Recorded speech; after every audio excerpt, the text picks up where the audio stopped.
Welcome to Tea with the Chamber.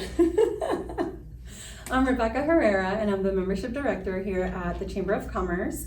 Our President and CEO, Jenny McKenna, couldn't make it, but sends her regards. I'm so excited to have one of my favorite people here with us today. Come on. We have Chuck Scott, who is the President of the Regional Development Association here in Emporia, Kansas, and we're going to be discussing a bunch of cool stuff that's going on. Are you ready? I am ready. Okay. Let's get started. Before we begin, just tell us a little bit about you, Chuck. Tell us how you got in this position and what you did a little bit before. Absolutely. So, been in economic development or around it for about 30 years. Been in a couple of other communities before I came here. But have brought through my career working on industrial recruitment, business retention and expansion, industrial park development. I've also worked in housing. I've worked in retail recruitment, retail development, as well as commercial development, and then marketing side of communities and parks and businesses as well. So I've got a wide variety of background, which I just do think helps in the position that I've got. So while our main focus here is business recruitment and business expansion and retention on the industrial side, we certainly are involved in a little more than that now. This industry has continued to tell us that housing is important and childcare is important, and so we've heard that. So we try to lend some of the knowledge, expertise that I've got in my background to try to help out the community as well. Nice. So let's talk about local employment. What can you tell me about that? Yeah, it's fairly stable, to be honest. Unemployment sits on a monthly basis anywhere from 2.5% to 2.7%, which is low.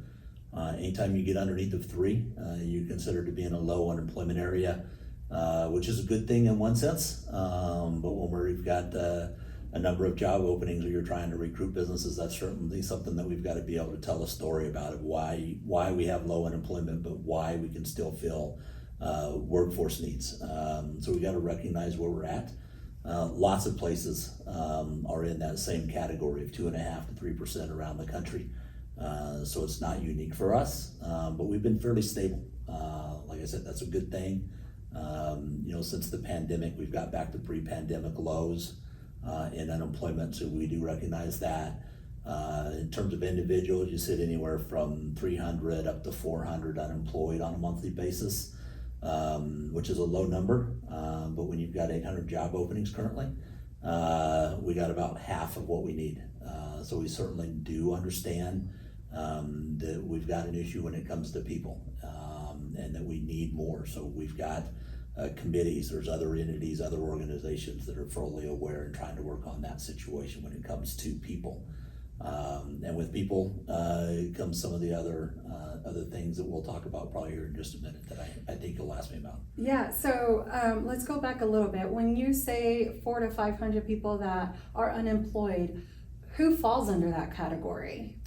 Yeah, it's anybody right now that is actively looking for work Okay. or have filed for unemployment insurance. So if you've made a filing or you are in the actively looking and you've not been not looking for a period of time, 6-9 months, then you fall in the unemployed category. So there is this other sector of people that are not being counted, and across the United States we're all aware that those individuals do exist. Everybody is trying to figure out, how do you engage some of those? How do we need to communicate? Is there a possibility? And we've got a committee here within the Chamber and the RDA in this office that entities are, we're adding entities to that committee to help us understand the data that we do have. What data are we missing, and try to go capture that to understand what does this real employment situation look like, and what is our real unemployment, and more importantly, where is our employment opportunity? So where are populations, where are opportunities to work with individuals and other entities, maybe to open up even more people for the workforce. So we're in that process right now of identifying the data and then we'll start working strategically on how do we try to open up more people for our employers. Talking about opportunity, let's switch it a little bit to challenges. What are some challenges in the housing, childcare, and quality of life and place? I mean, they all go hand in hand, so I'm just gonna throw it all out there. Yeah, they do. Challenges in all of it. We don't have enough, so you just heard me explain that, we've got about 400 people unemployed. I know last conversation in the last 2 weeks, tracking wise, we've got about 800 job openings. So we do understand we need more people. With that, then people need a place to live. I've said this a lot, which means we got to have housing. So we do need more inventory. Thankfully, I know there are a couple of projects moving right now that will help begin to fill that need, but we're still going to need more after that. So how do we continue to put housing in place that allows those people that are needing housing, and how do we get housing in different levels? So how do we create a housing market where people have the ability to go up or down? As someone that's relatively still new to the community, I am aware of the housing scenario. Tried to come into town when there were less than 14 houses on the market, so I've certainly lived through that and understand that challenge. So for me, it is how do we help try to eliminate that, or how do we make it less of an issue than what we've already lived through? So while housing is not necessarily our predominant focus, we do try to give statistics, give thoughts, give ideas to anybody that's working on that issue, and then try to be a partner and try to help them in that process as well. So lots of collaboration, lots of partnership to address all of those, including childcare as well. So I know there's a coalition that's working on childcare, and we appreciate that very much. That is equally as important to our employers right now with housing, and maybe childcare might even be more important today. We've got to provide for those that we do have and their children, to allow people to feel comfortable to be in the workforce and not worry about children. So my children are older now, but when they were younger, I understand that challenge with childcare, with making sure that everything is okay at school and making sure that they're taken care of, and providing for that. So those are two big things. Then the other thing, you've got to be able to attract with people and attract businesses. When we've got people, we got to provide opportunities to do things, and that's the live, work, play combination that we all like to put out there. We've got to give everybody the opportunity to do those. Right now, we've got a survey that's out and still out that is part of our placemaking initiative, that we need feedback. What are those things? What are the things that you'd like to do if you had an opportunity? So I encourage everybody, if you've not already, find that survey, get a hold of Rebecca. She can give you that link. Please fill out that survey. We want to hear your input. And for me, once we get all of that compiled and the technical assistance providers we've got working with us on that, that gives us some actionable items. And that's the part that I get excited about. Let's go get some stuff done. Nice, nice.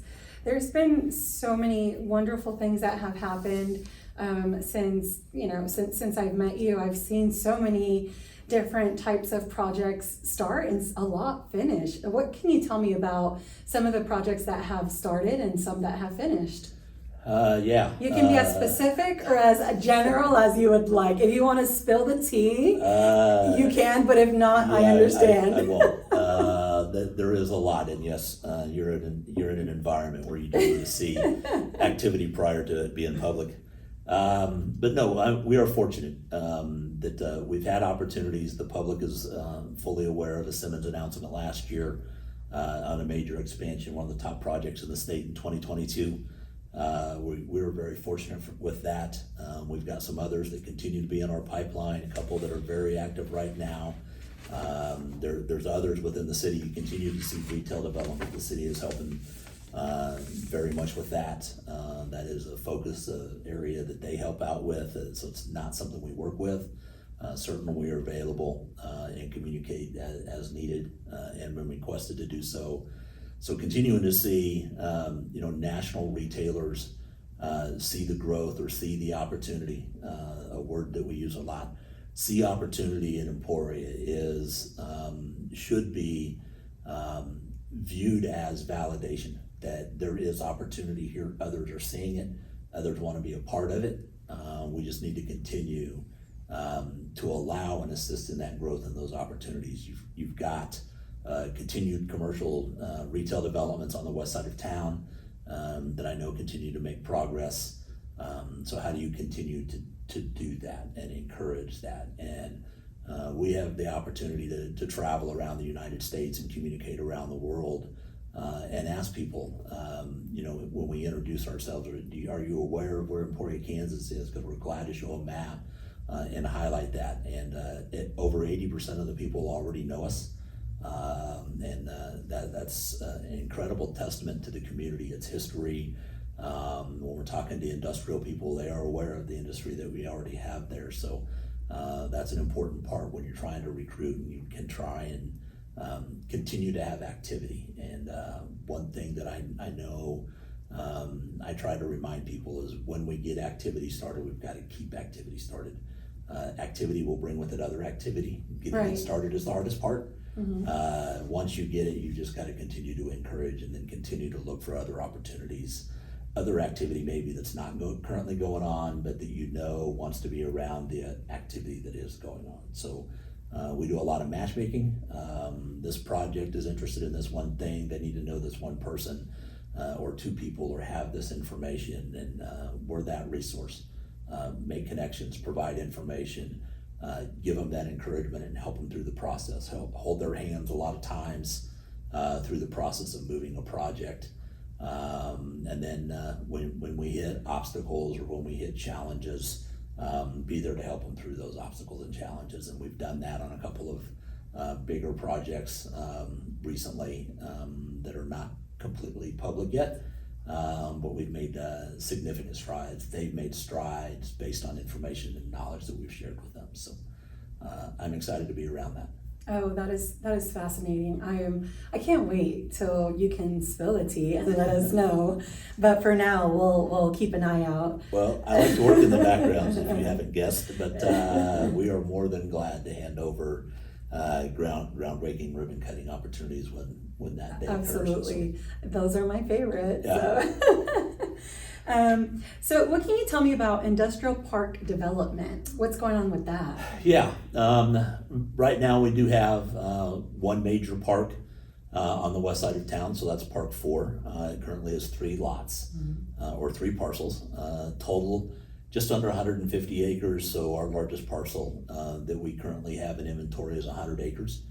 That is Park 4. We do have Park 3 East on the east side of town, so that is out along East Logan Avenue. There are a couple of parcels there, smaller. One of them is currently under an obligation, not our largest tract out in that particular park area. But 2 other parks, one of them we're working with a project on right now, so that parcel may come off inventory, which would leave us 1 parcel out, and that's out around the water tower. So we do have some overspray easements and stuff that we are working with. But we've got ideas of where to go market that and proactively try to recruit somebody to fit that area that would be a complement to what we've got within that park. So we're working right now to help develop that marketing information, that marketing strategy, and then proactively go deliver that to very specific companies that we're trying to go put in that location. Park 3 South is obviously just south of Park 3, so very creative when we name these things.